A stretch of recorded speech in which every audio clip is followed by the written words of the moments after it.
Over here. Alright. I think we're both on camera now. Hopefully we're both on camera. Your name is Chantal Bilodeau. It's gonna be like Chantal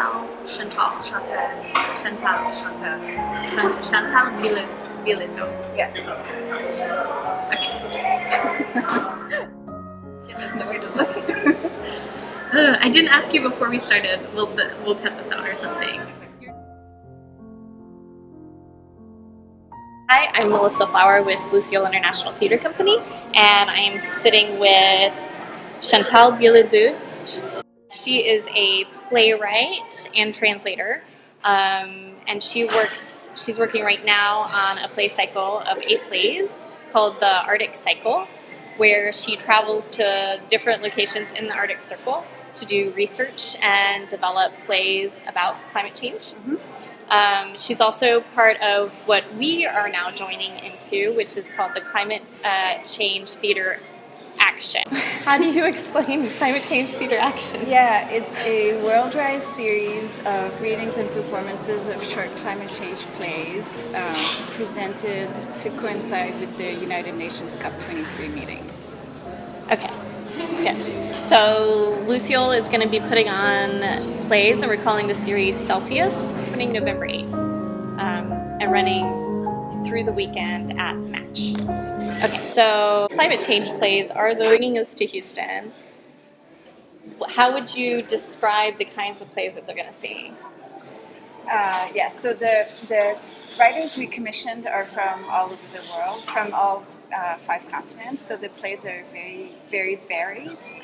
Some of them, like on purpose, we chose people who were from urban areas, from rural areas, some developing countries, some industrialized countries, so it's really across the board. And subjects of the plays vary from animal extinction to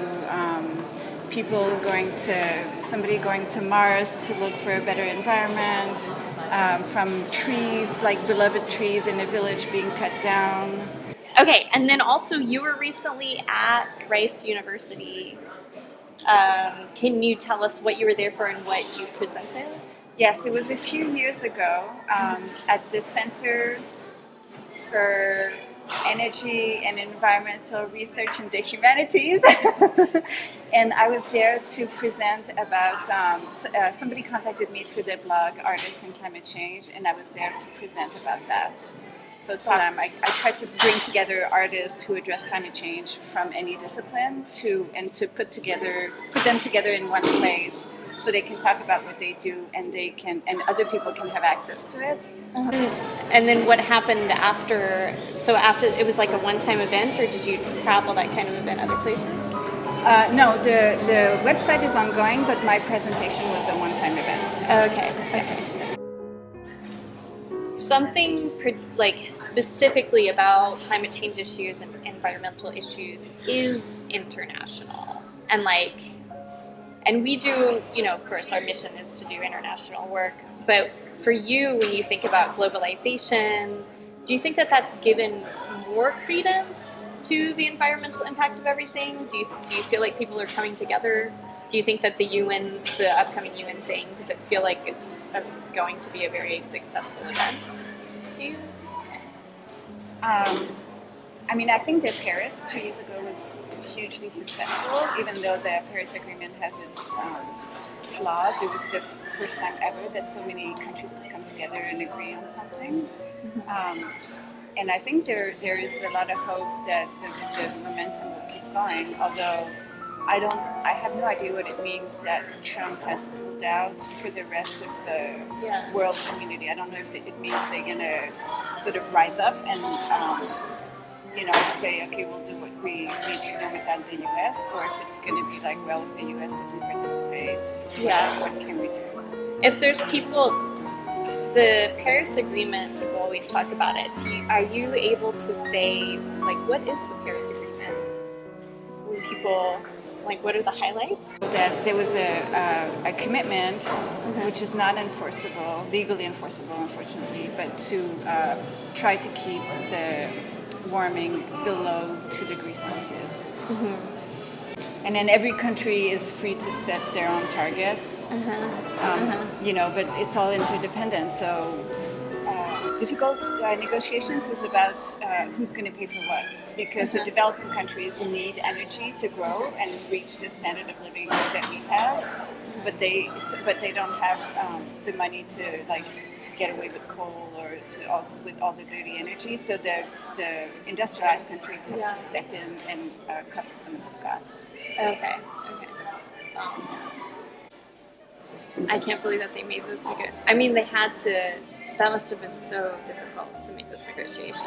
Well, this was COP21, right? So it took 21 years to get there. And and there are countries that are now willing to pay for the developing countries to... Some.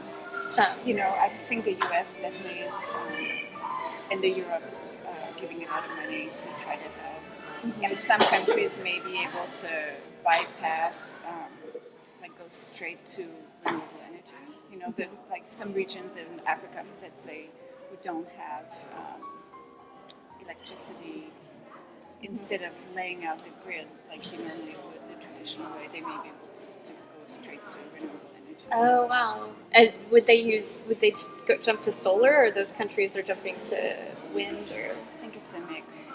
Okay. Solar, wind, sometimes hydroelectric. Yeah. Oh, that's. And I'm not an expert in this stuff, so I'm telling you what I understand. Okay, so we'll go back to theater. So in theater and climate change, how does art sort of meet this like very scientific thing? Like I'm studying right now something called borrowed knowledges, where like how do you as a scholar who's like literary take something from the science world or the legal world or something like that and do it well. So, and not just sort of put out junk science or, you know, that kind of thing. Junk philosophy, junk law, you know. So what are the responsibilities of artists? And then also maybe assuage some of the fears and things that they might have. Yeah, so writing plays about climate change, I think the impulse is to say, oh, we have to explain the science, but that's not so helpful. First of all, because we're not experts in science, and also you can find the science anywhere, right? What's useful is to, in a way, translate the science into human. What does that mean in terms of human impacts? How is that going to affect me, and why do I have to care about it? Because, I can tell you, for months to come that 400 parts per million is bad. If you don't know what that means, really, it's hard to care. I have no idea. Wait, what does that mean? 400 parts per million is the concentration of CO2 in the atmosphere, and it's way higher than what it used to be pre-industrial times. Oh, okay. Right? And the more parts per million there are, the warmer the climate is, because it creates a blanket and traps more of the heat. And that's global warming. Yes. Okay. So you don't want to hear about that in a play. No, I mean, you wouldn't really. I mean, there's people that pulled off like super scientific chatter. Yeah, like Copenhagen. Stoppard, does a lot of that kind of stuff. So it can happen, but it's got to be. But I mean, he knows his stuff. Like Stoppard's. You can do it, but you have to remember, in a play, you hear it once. You can't even read it. You can't go back and try to understand. You can't do research on the side. You hear it once, so it can be in the play. You know, and then you can remember an aspect of it and go look it up after. But if too much of it is about the science, first of all, it's not very. It's hard to make it dramatic and interesting because it has to be about people, and it's hard to retain that information. Yeah. Actually, I don't remember any of the science I learned. but I enjoyed it. I enjoyed feeling like that smart as an audience member. Like, oh yeah, you are giving me this responsibility, and that felt really good. But for instance, in a play, if you knew that 400 parts per million means melting glaciers, means rising sea levels, means Miami underwater, then suddenly it becomes very personal. Yeah. And you might remember that. Especially if you're in Miami. Right. Or Houston, I mean, we're kind of closer to the coast, you know. So eventually Houston will be impacted. Right. Galveston first, and then, you know. And even when, I mean, ages ago, the whole reason Houston exists is because of a hurricane. Because a hurricane took Galveston out, and people were like, oh, we need a city for all this trade, and they built a canal, and that's what you were on. So they bypassed Galveston. Galveston never fully became the city that it was, and Houston rose up as the new big city in Texas. Galveston is right on the coast. Mm-hmm. Yeah, it's right on the beach, and there's a Galveston Island. That was the thing that was sort of like I think there's 1 or 2 major buildings that survived that hurricane, and that's it. So it was the first city in the South to have electricity. Oh, wow. So it was like this, you know, it was a happy place. So it was always a place of energy. Yeah. Yeah. Okay, so then the next thing I want to ask is about climate change, the question.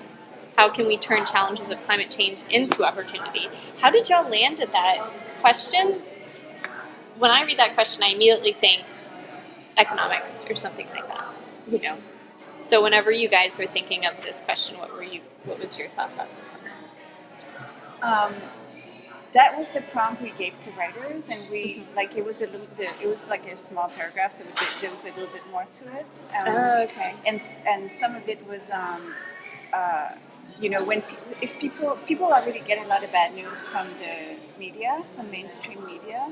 And when you get too much bad news, you start to feel powerless, right? Like it gets really depressing and it starts to feel powerless. Not that we should ignore that, but in conjunction with the bad news, I think we need to be able to imagine our way forward. Okay. So opportunities can mean a different relationship to nature and each other. It can mean different economic and political systems. It could mean what do we value? Like where are the places where we can take action now, like not just wait for the government to do it. Yeah, but like us doing things ourselves. Yeah, like even in your own life, you know, what are the, and you know, beyond recycling and changing as well, like what are the frames, like for instance, you know, in America, the standard of living is a big one. Yeah. Like, how can we reduce that without feeling like we're depriving ourselves? Because we're living way beyond what the rest of the world lives with. We really are. Yeah. We really are. Like, every time I travel, I'm always like, oh, and this isn't really that bad. Like, this is actually completely fine. Like, if you go to hot places, the fact that you never get a hot shower, it's not a big deal. Right. But for us, we would be just mortified. Right. I read an article at some point where somebody was saying if we cut back by, I don't know what it was, I don't know if it was 10, 20, or 30%, we would go back to how we were living in the 70s. Uh-huh. It's bad. No, that's not bad at all. Yeah. I don't think so. Well, ask people who grew up in the 70s. Yeah. I wasn't here. Ask your parents. I think I would say it was okay. I'll ask them. And then the last thing I wanted to talk about was sort of how it seems like, so you do a lot of research in the actual places. Yes. And how is this kind of stuff is not just like some sort of big global thing, but it's also extremely local. So what's your experience going locally, and like how does that inform the thing that you make? Do you think about how you're making something about like a specific place, or are you trying to expand it out and make it more universal, that kind of thing? I tried to make it about a specific place because they're all so different from each other. Mm-hmm. For example, the Canadian Arctic, the main population is indigenous, and in Norway that's completely different. And also economic reality of both places is completely different. The Canadian Arctic is very disadvantaged economically, and Norway not. Not so much. Yeah. Because they're more connected too. Like you have where I was in Canada on Baffin Island. Nothing gets there unless it comes by boat or by plane. While as in Norway, they're connected by land. So that was a big difference. That is huge. Yeah, that is nice. Yeah. Although, like in southern, like when you go to Hawaii, a lot of stuff is boat plane, but it still is able to. I mean, Hawaii is a very wealthy place. Yeah, and it's accessible. Like the problem with Canada is that in the winter, like it's just really hard. You can't go by boat in the winter. Yeah, like the season for boat is getting longer, but it's still pretty short. And the communities are, all along the coast, but they're like a few hundred in every place, as opposed to like this one city I went to in Norway, which is north of the Arctic Circle, is 40,000 people.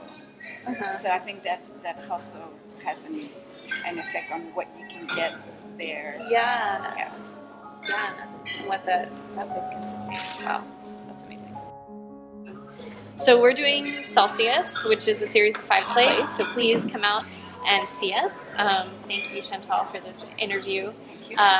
It's awesome, and we're really excited to be a part of CCTA.